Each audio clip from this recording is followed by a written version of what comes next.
Et bienvenue dans la chaîne Mathématiques Sciences. Aujourd'hui, je vais vous présenter et expliquer une nouvelle vidéo.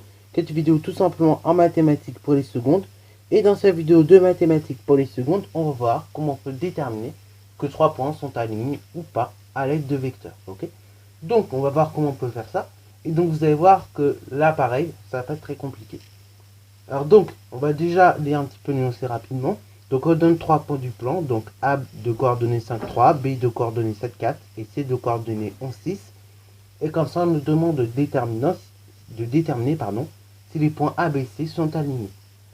Donc là, pour voir si 3 points A, B, C sont alignés, c'est très simple.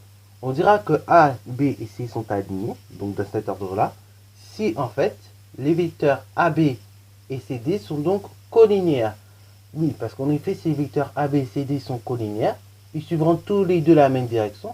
Donc, c'est-à-dire ils seront parallèles. Hein, voilà, vous. Mais comme ils auront un point commun, donc le point A, ben, dans ce cas-là, ils seront confondus. Et ainsi, donc, A, B et C seront alignés. Ok. Voilà, vous. Donc, pour ce faire, dans ce cas, et ben là, pareil, on va faire les choses dans les mêmes étapes que dans la vidéo. C'est-à-dire, dans un premier temps, on détermine les coordonnées des vecteurs en question. Donc, du vecteur AB puis du vecteur AC. Dans un second temps, on calcule à chaque fois le déterminant de chacun des vecteurs. Enfin, le déterminant donc des vecteurs A, B, C, D. Enfin, pardon, pas A, B, C, D, mais A, B et B, C. Et après, dans un troisième temps, on voit si c'est collinéaire, pas collinéaire. Et de là, on déduit si les points sont alignés ou pas. Ok. Donc, on va d'abord déterminer les coordonnées du vecteur AB. Donc, les coordonnées du vecteur AB, c'est donc l'abscisse de B moins l'abscisse de A. Ok, pour les abscisses. Et ce sera également donc l'ordonnée de B moins l'ordonnée de A. Ce qui est équivalent à dire que les coordonnées du vecteur AB, c'est donc la chose suivante. C'est donc tout simplement donc 7 moins 5, ok, voilà, d'une part. Et pour l'ordonnée, donc ce sera tout simplement 4 moins 3, ok. Ce qui est équivalent à dire que les coordonnées du vecteur AB, c'est donc la chose suivante. C'est donc d'une part pour la en abscisse, donc ce sera tout simplement 7,5, 2. Et en ordonnée, 4 moins 3, 1. Maintenant, donc on va faire la même chose avec le vecteur AC. Donc on va déterminer ses coordonnées. Donc pareil, ce sera l'ordonnée de C moins, donc pareil, l'ordonnée de A, ou bien l'abscisse de C moins l'abscisse de A. Ok, voilà, vous dans tous les cas, ça va nous donner la même chose.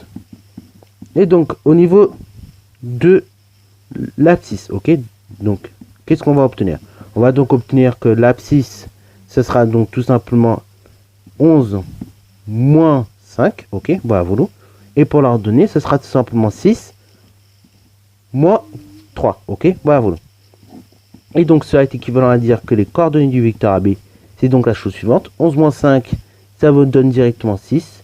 6 moins 3, ça vous donne 3, ok, voilà, voilà. Maintenant, dans le second temps, on va pareil calculer le déterminant de ces deux vecteurs, ok, voilà, voilà. Donc, le déterminant des vecteurs AB et AC. Donc, on calcule det AB AC. Et donc ce nombre-là, c'est égal, donc on a dit d'abord l'abscisse de AB, ok. Donc ici 2 qu'on va multiplier par l'ordonnée de AC, donc 2 fois 3. Moins donc on a dit tout simplement l'abscisse de AC, ok. Voilà, donc l'abscisse de AC c'est 6. Qu'on va multiplier par l'ordonnée de AB, donc 6 multiplié par 1. Et donc 2 fois 3 d'une part, ça vous fait directement 6. Moins 6 fois 1, 6. 6 moins 6, 0. Donc là, on voit que le déterminant des vecteurs AB et AC est égal à 0.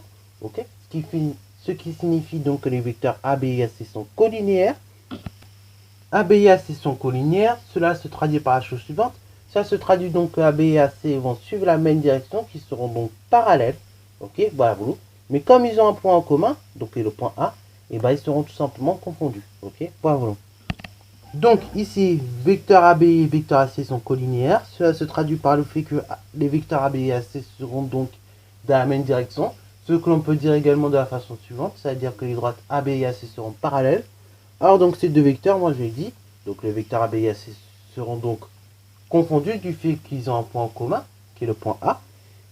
Cela signifie donc que les points A, B, C seront donc alignés. Alors pareil, moi j'ai dit vecteur, hein. Donc, or, ces deux vecteurs ont un point en commun qui est le point A. Mais on peut dire la même chose avec le mot droite. Hein. Or, ces deux droites, ils ont un point en commun qui est le point A. Et donc, ça fait que par conséquent, comme ces deux droites en plus sont censées être parallèles, et ben cela par conséquent, on va induire que tout simplement, en fait, ces deux droites seront confondues, donc A, B et AC, et donc les points A, B et C seront alignés de toute façon. Ok, voilà. Donc, sur ce, ça fin de cette vidéo. J'espère qu'elle t'a plu. Si c'est le cas, n'hésitez pas à la liker, commenter et bonne année à toi en mathématiques et en sciences.